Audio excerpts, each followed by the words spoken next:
Oh, we lost it. What's up, Scapers? It's Takiru here. The first, the worst, the mobile only, homeless daily streamer.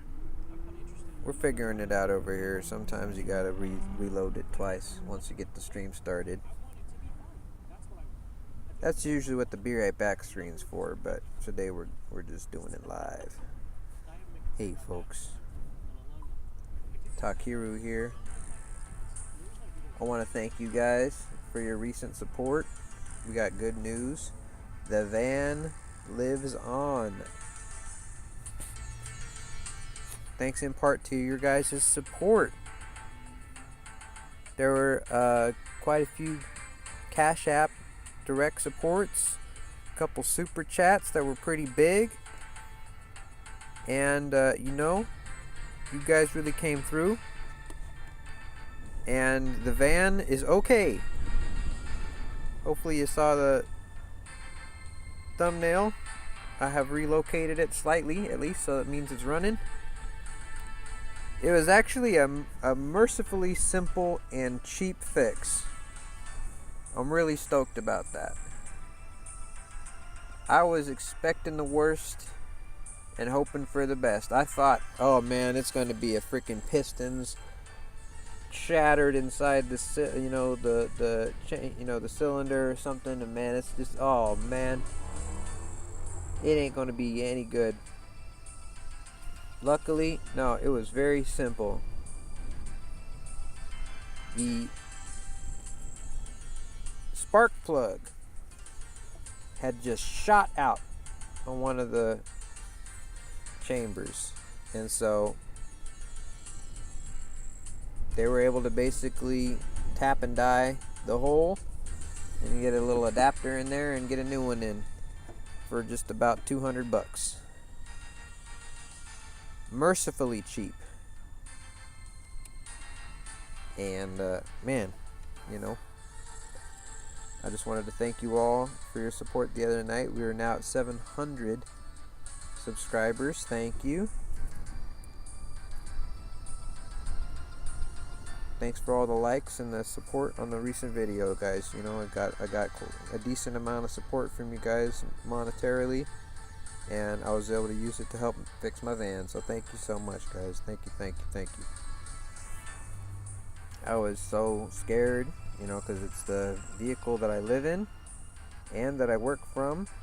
I do have a job, but I can't do my job if I can't drive. So thanks in part to your support, we were able to get it running again, and it was a pretty mercifully cheap fix. Just a spark plug. I couldn't get to it myself. I had to pay a mechanic to get in there and do the job. But just a spark plug, it flew out and just gone pop and hit the back of the engine compartment. So he was able to tap and die a new one and get it in there.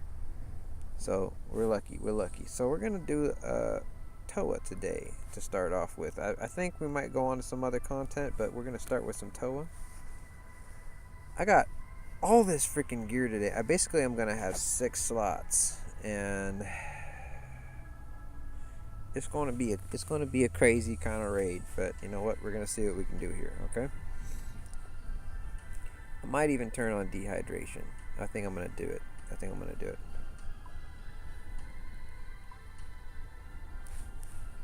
No brute. No, we're not doing that.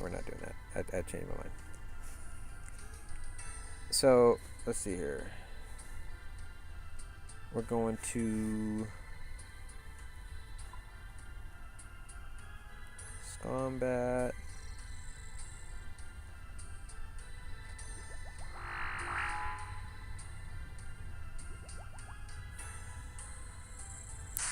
Dive in. Have a free dose of prey regen. And go 1 and 5, I guess. It's wild. It's gonna be a wild raid. That's not a lot of spots. We're gonna listen to the end of this No Monkey video. You might not be able to hear it.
Ooh, Titans tomorrow. That's true. Can't all be every day, right? Leave a like if you liked it, and or subscribe. Thanks so much, guys.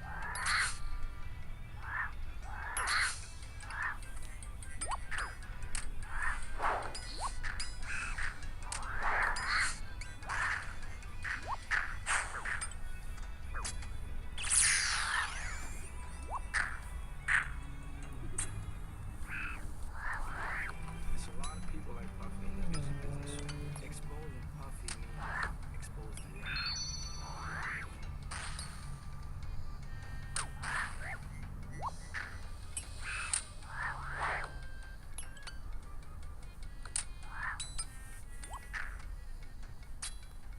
That picture. That's why I installed it. This must be the place to watch Super Bowl 59. Are those lucky cookies? What am I doing wrong here?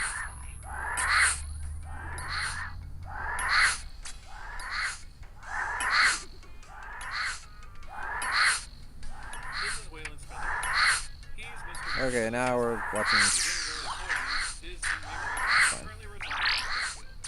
Thanks for writing. This is the history of Waylon Smithers. So right here, we have a pretty unique candidate for Simpsons history, as Smithers' appearances are so dependent on Mr. Burns. A lot of Waylon Smithers stories are listed as Smithers specifically, and more about his relationship. So quick storyline, expect a lot of Mr. Burns shenanigans in this history lesson. But the thing I really want to look at with Smithers is whether or not his stories ever evolve. Is there something to Smithers himself that can drive a story, possibly independently of Mr. Burns? Or is this fundamentally a character defined by one relationship? Let's find out. Smithers' first appearance on The Simpsons can be broken into three different parts. His first bit of spoken dialogue, then his first on-screen appearance as Black Smithers, then his first on-screen appearance as White Smithers. He was originally based on a couple different assistant archetypes that the Simpsons writers would encounter. The super sympathetic ones, who would surround Barry Dillard, then president of Fox, as well as the insanely devoted ones surrounding James L. Brooks. This is a character designed to be servile and submissive to Mr. Burns. Supposedly, he was originally conceived to be white, but was animated the incorrect color on Odyssey. But the always race-conscious Season 1 writers decided that having the most subservient character on the show be black wasn't a great thing. Season 1 introduced us to every one of Smithers' major roles. In Homer's Odyssey, we get to see his competence, and the very first time he identified Homer to his boss. There's No Escape from Home gave us Smithers the toady, constantly sucking out and giving Burns whatever he wants. The Telltale Head provides the first hint about his sexuality, when he replies, "The feeling is more than mutual," when Burns says he loves him. Enjoy this moment for now, buddy. Burns ain't gonna say that again. Season 2 had quite a bit of character development for Smithers, thanks to it being such a Burns-centric year. We get to see the meaner side of his personality in Simpson and Delilah, how he belittles Homer the entire way through, gets jealous, and actively goes out of his way to sabotage him. A slightly more unscrupulous Smithers than we're typically used to, someone who actively enjoys being Burns' hatchet man. And according to the arcade game, someone who would steal diamonds and kidnap Maggie. No wonder Homer thinks he's a jerk. However, they made an effort to soften Smithers considerably, made him the sober yin to Mr. Burns' raging yang. For example, in Bart Gets Hit by a Car, it's Smithers who insists on getting Bart to the hospital. In Brush with Greatness, we learn his motivations, that he views Burns not only as his boss, but also his best friend. He's like a dog. Then in Blood Feud, we get a first-hand look at his anguish over potentially losing his beloved Mr. Burns. And then his anguish over sending James over to beat up the man who still saved Burns' life. There aren't many instances of Smithers directly defying Mr. Burns throughout the series. The fact that we got one this early on is significant. By the end of Season 2, Smithers started playing the role of Mr. Burns' conscience. Not an entirely sympathetic person, since he still participates in a ton of unethical behavior, but someone who will try to talk Mr. Burns out of his evil schemes, or whose puppy dog eyes will convince him to do the right thing. Seasons 3 through 5 were relatively more chill and relaxed for Mr. Burns and Smithers, not quite as much drama between them.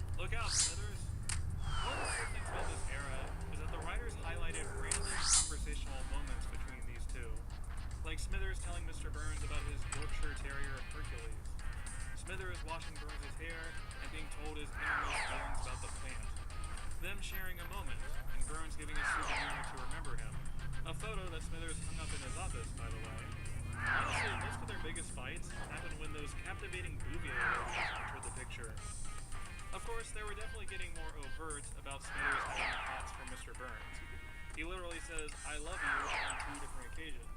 One creating a socially awkward moment, one immediately being taken back.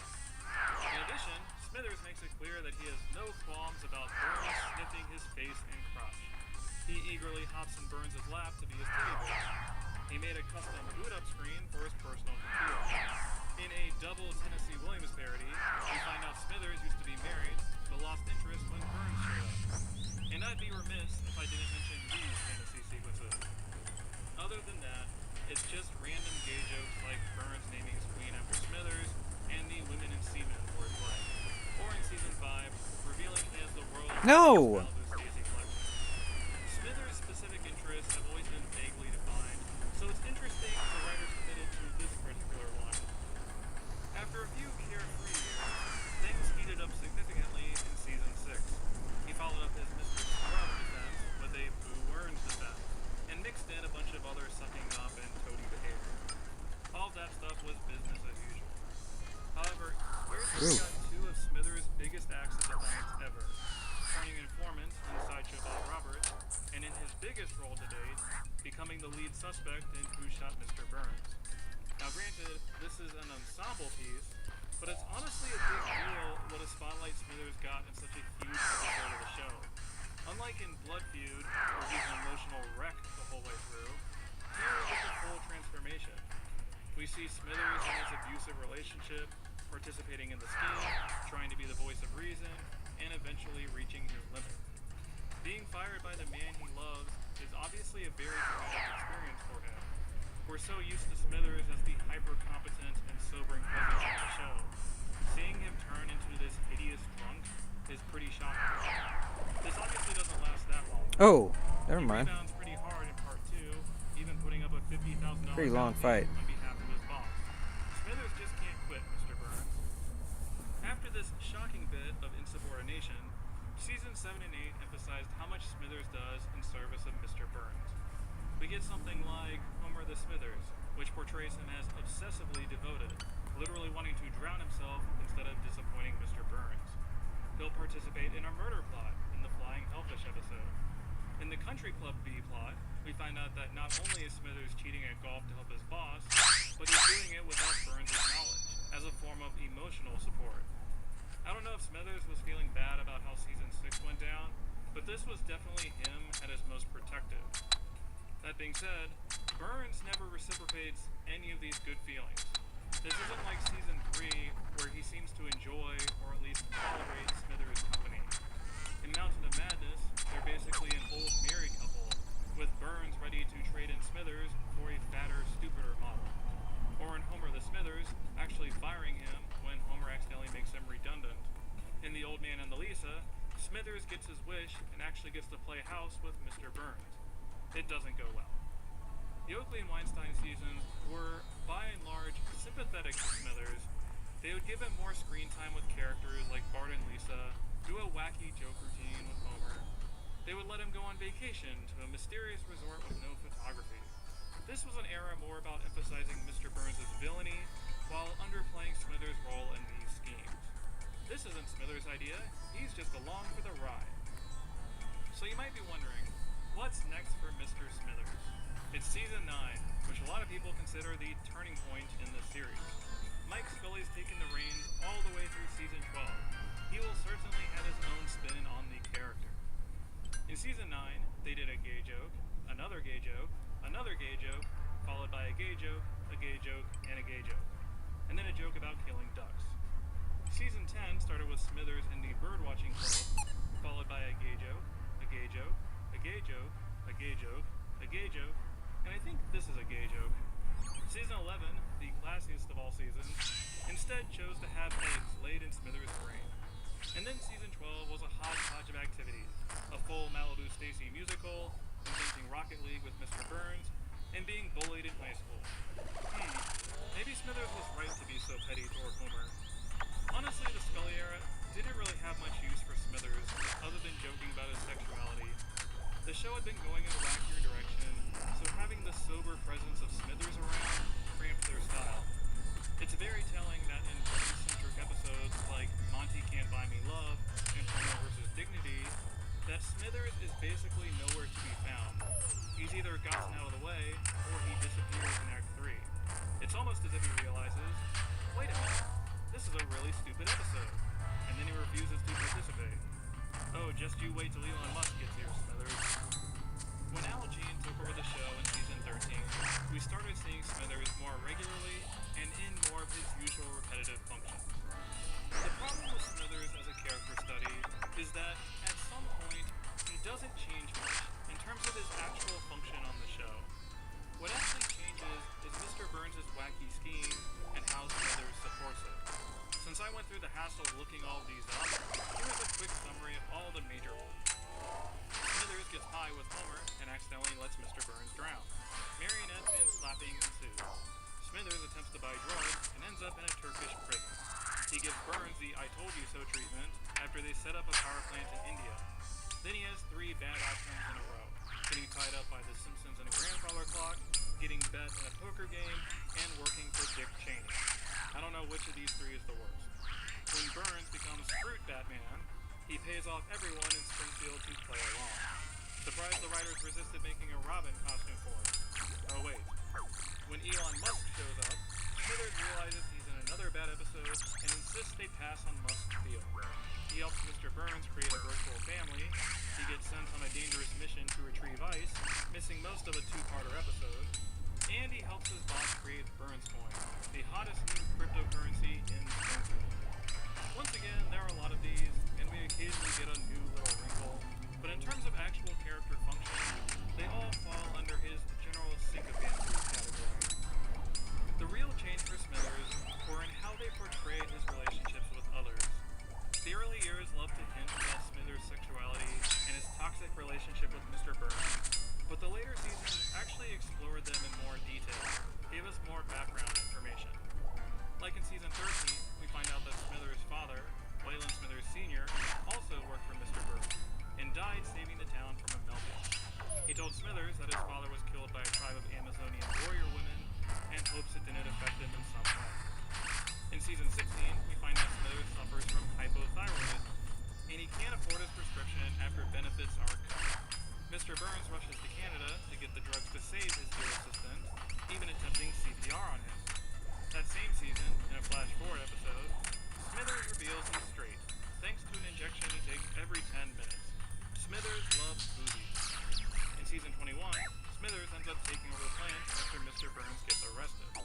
He tries to become a better boss, so workers will be happier and more productive, but ends up being a total pushover. Smithers finds out the employees don't respect him, and becomes even more strict than Mr. Burns ever was. A lot of the jokes continue to be vague about Smithers' sexuality. Stuff like Wiggum declining to arrest Smithers in the park, or him being in the gay pride parade, celebrating being in the closet. I would argue that season 22's Flaming Mo is the big turning point, where they explored Smithers' sexuality more openly. In that episode, Smithers is unable to get into a popular club, so he helps turn Moe's into a classy gay bar for guys like him. He helps Moe make the bar a success, but gets frustrated when Moe pretends to be gay to win over their clientele.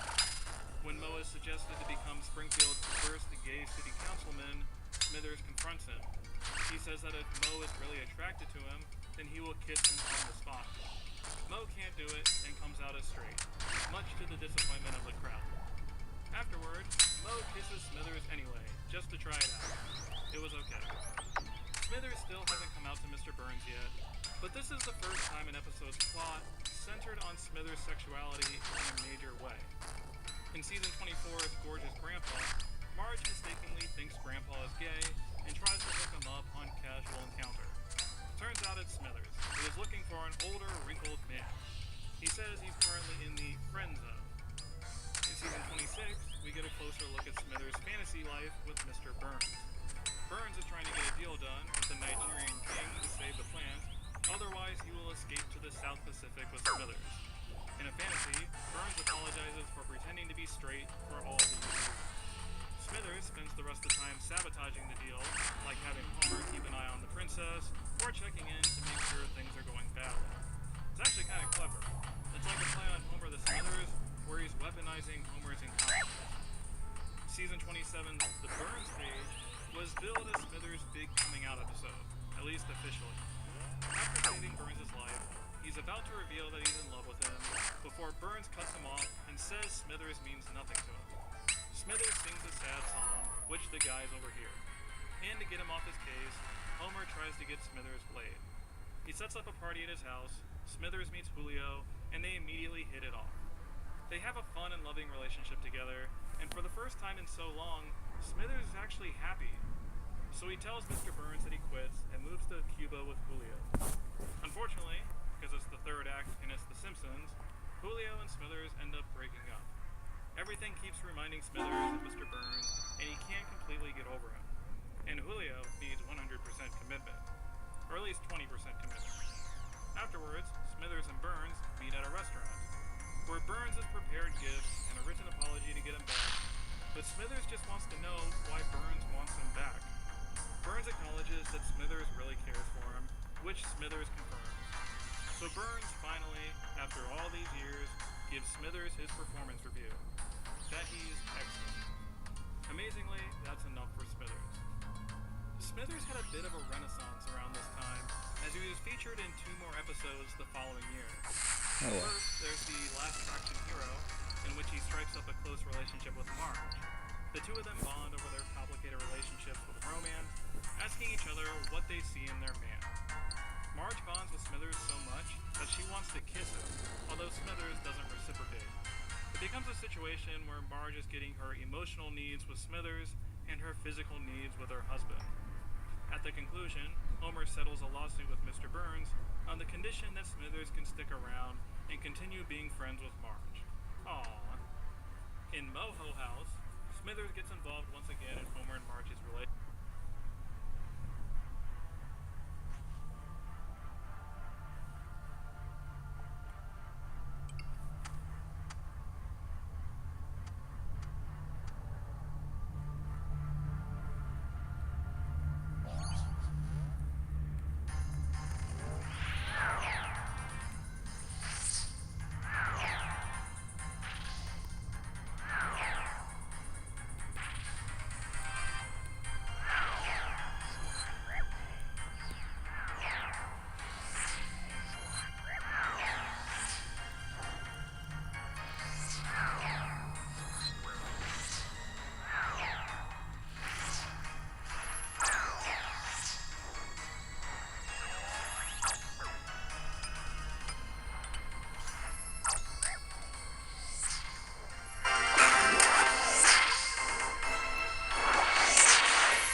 Echo Bleed's coming in.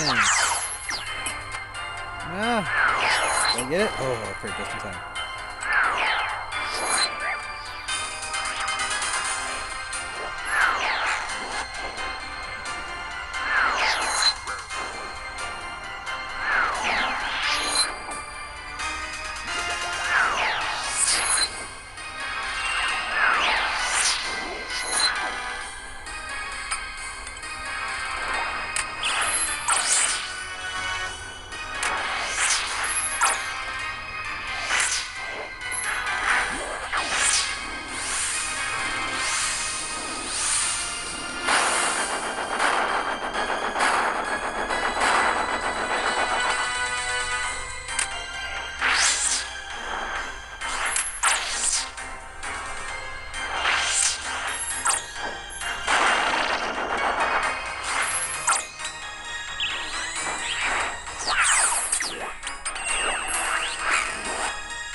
Ooh.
No!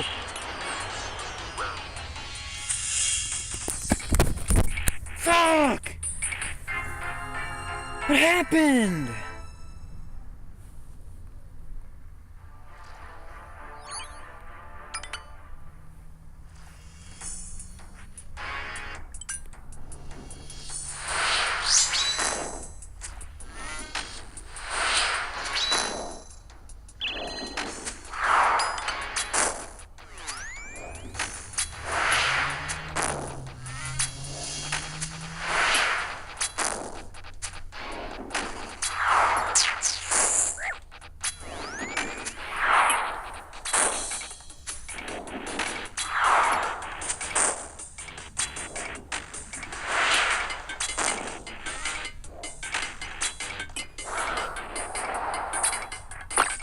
Motherfucker. That's not the tile I clipped!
That's all I got room for.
Bring meat to Holy.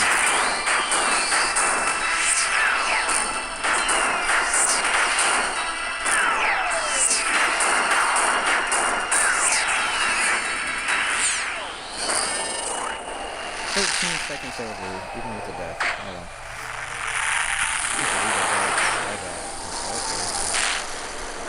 Make it good, make it good.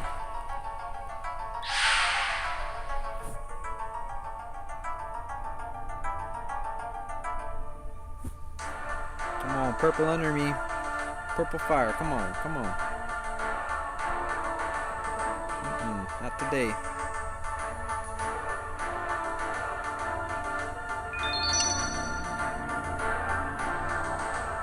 Decent for a fail with the death.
Oh, how often the bank breaks.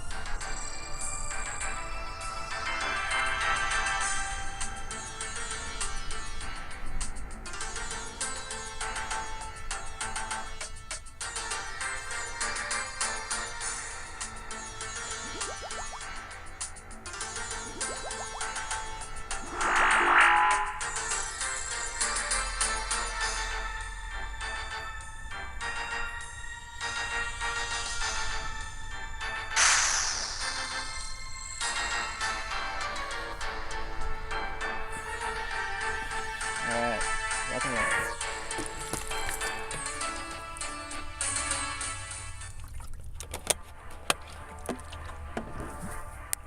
What's up, Damon? Says, glad you got the engine running again. Only stopped by to say hi. I gotta go for now.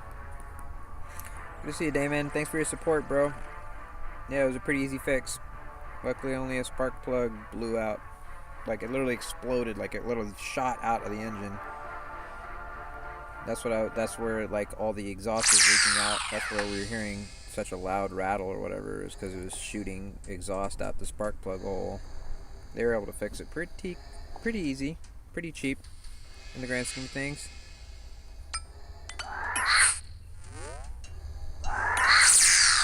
It was mercifully cheap.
look at that.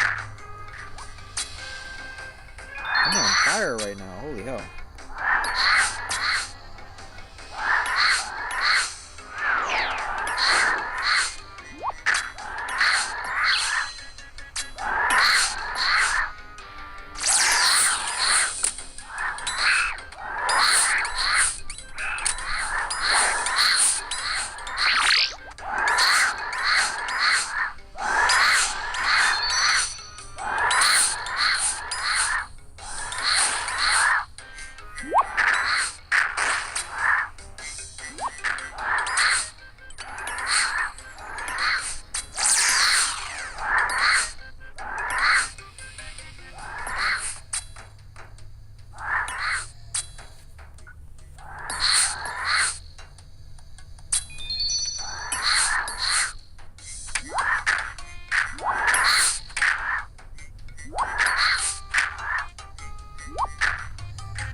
Oh shit.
What's up, Eric? Says, yo, GZ, man. Thanks, bud.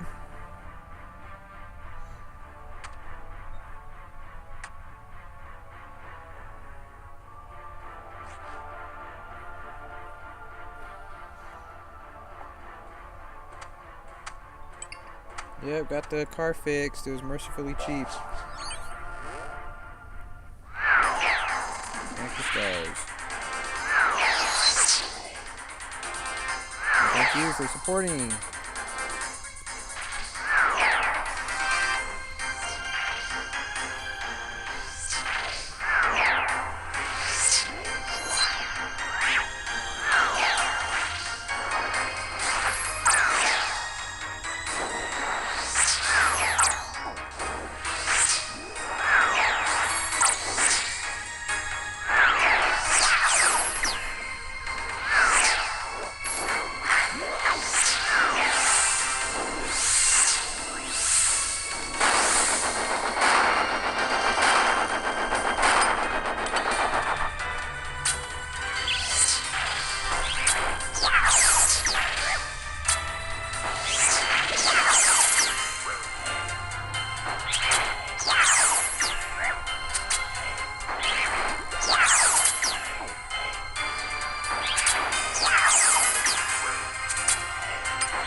Flawless.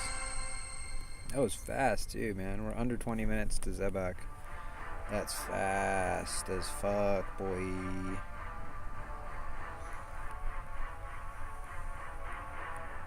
That means we're basically pushing at 35 or less. I could probably do this raid in 35 or less with no mistakes, I guess. Hit right here. Wow, I didn't. Oh, super lucky,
Solid. 24 minutes to final boss. Bro, we're speeding. We're zooming, homie.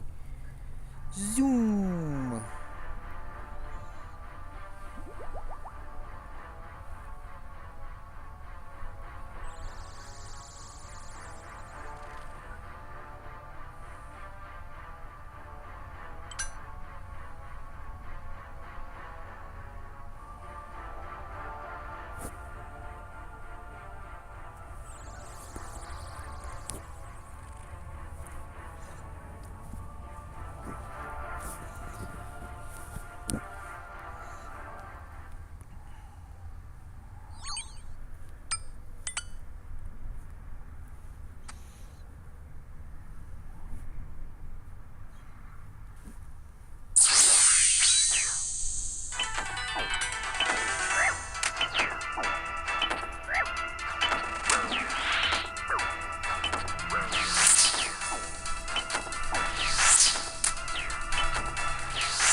32 minutes.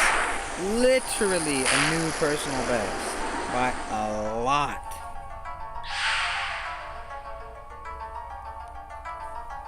That's epic. 29 minutes of the challenge room. So that means I basically was in the hallways for like 3 minutes. Damn. That was hot right there. Alright, can we get some love for the PB? Where my pet at? Do the little magical things. Purple, pray. Come on. I feel it. Ah! Negative. Solid. About 600k. Look at that. How do I know that? Fast as fuck though, boy. That was my fastest ever raid right there. Fastest ever solo. If I can do another, like, if I can do 2 raids in an hour basically, that's crazy.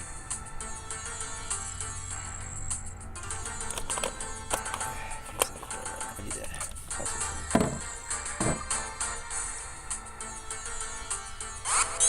What's up? Nine Scapers. How you doing? You want to see me do one more? I don't know. I'm a little burnt right now. That was hot though. That was hot. I think I want to end it on a high note. That was like my fastest ever raid right there at 179 KC. 2 good raids. 32-30. Feels pretty good. It means I could do a 35-minute raid consistently, so I have to pump it up a little bit more.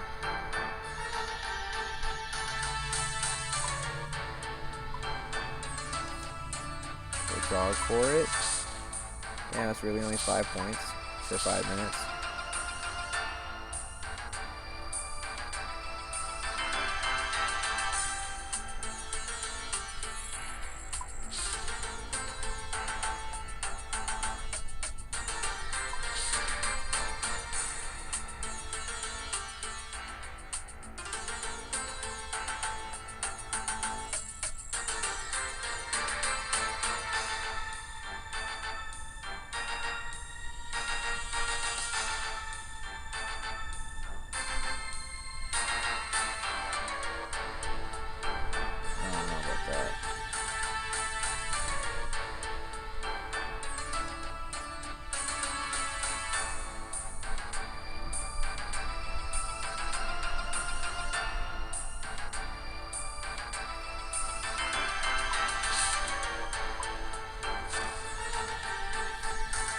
Anyway, yeah.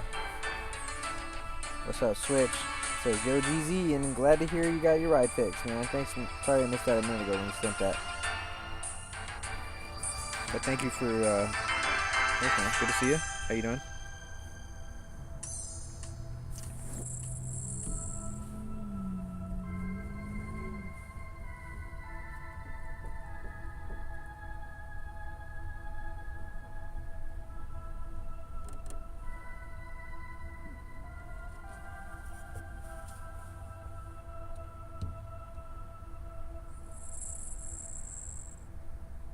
Switch says, I've finally begun learning Gauntlet on mobile. Ooh.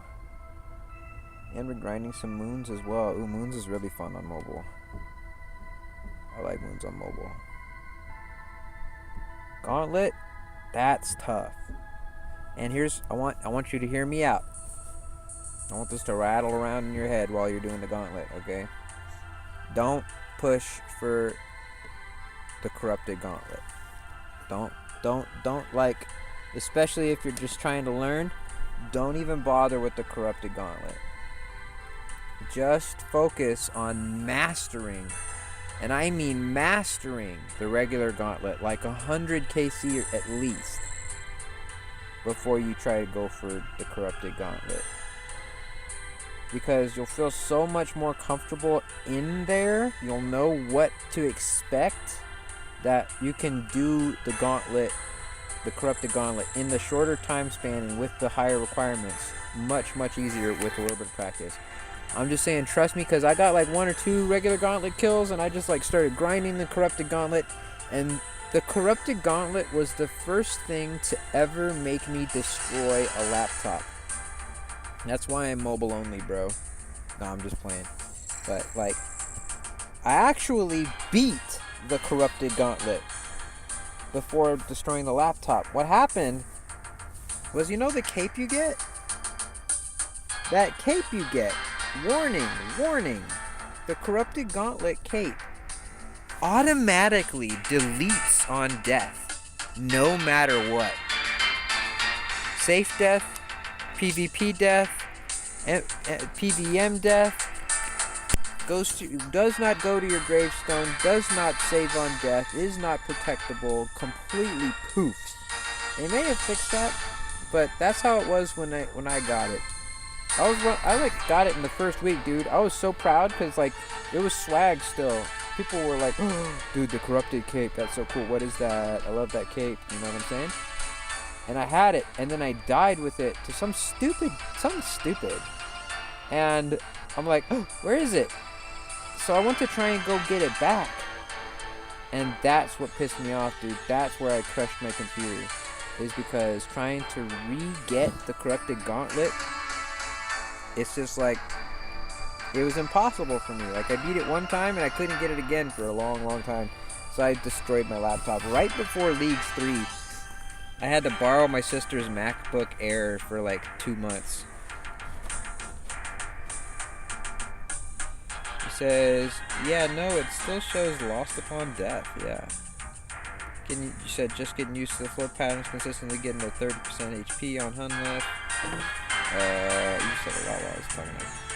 I've got prep pretty good, usually about 4 minutes left. Yep. You said could be different for me as an ultimate Iron Man, maybe. Okay.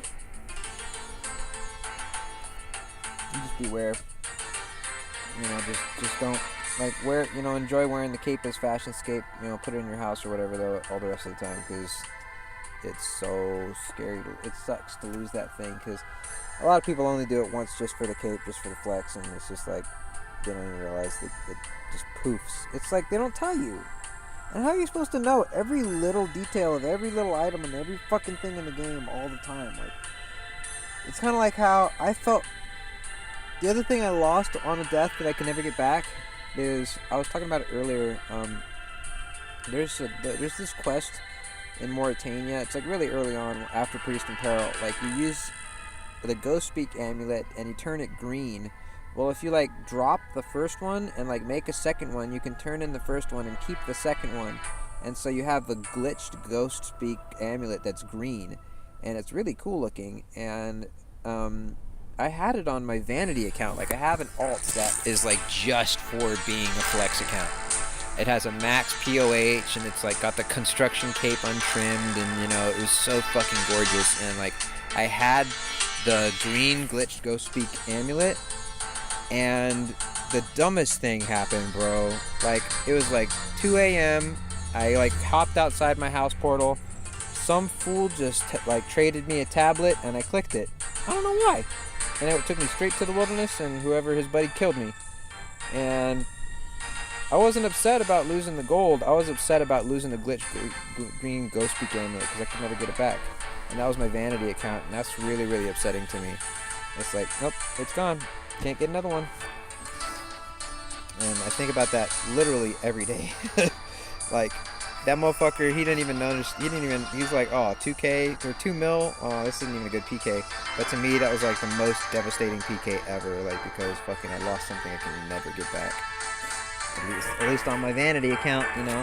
What am I supposed to make a third account with a max POH? Are you fucking kidding me? I spent like half a bill on that POH.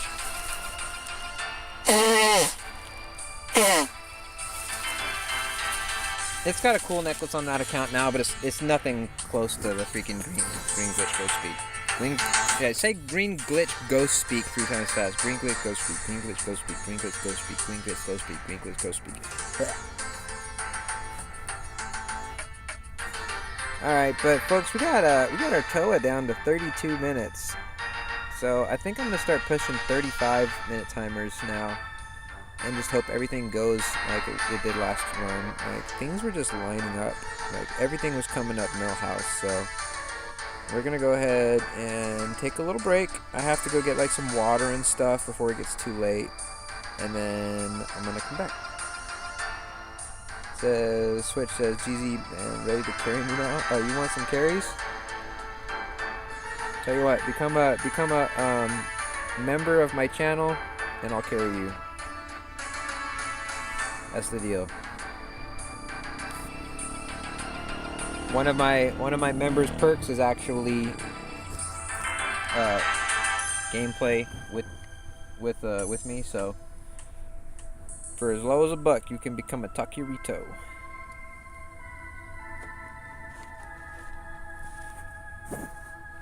You get your name highlighted in chat, and you also get these awesome emojis. You get loyalty badges for every month you're subscribed. Basically, you get a new one after like 6 months or something like that. It takes longer. It takes like 6 months. After like 6 months, 12 months, then it's like 18, a year, 2 years, 3 years, something like that. But anyways, you start off with the bronze helm with the gilded trim, then it goes silver gilded, and then bronze, iron, silver, black, mithril, adamant, rune, gilded, dragon, gilded. Full helms, like it'll appear by your name as a loyalty badge. So yeah, for as low as $1. And you know what I always think about, like, maybe it sounds like I'm trying to frisk my members, my people for money and stuff, and a little bit maybe, but honestly I'm trying to do a good deal for you guys. Think of it like a ticket to ride, ticket to ride the merry-go-round. Okay, if you want to raid with me, toss $1. That's the ticket to play. You get to hang out on stream with me, and I just kind of gotta geek a little bit, because honestly I like raiding by myself. So honestly, that's one way I kind of keep it. But we got good membership bonuses, and you know what I say? It's only $1, so. I'd buy that for $1. There you go. I'm on top. Somebody bring me some ham. And there's also that. Okay. Switch says, nah, not at all, man. It's your time. Gotta be worth something. Yeah, I'm gonna go take like a little dinner break, and I'm gonna hit y'all back up in about an hour, maybe. Depends. I might do something else too, but we'll see what happens. Probably come back for some more streams. All right. Thanks for watching, guys. I'm Takiru. You've been great. Later.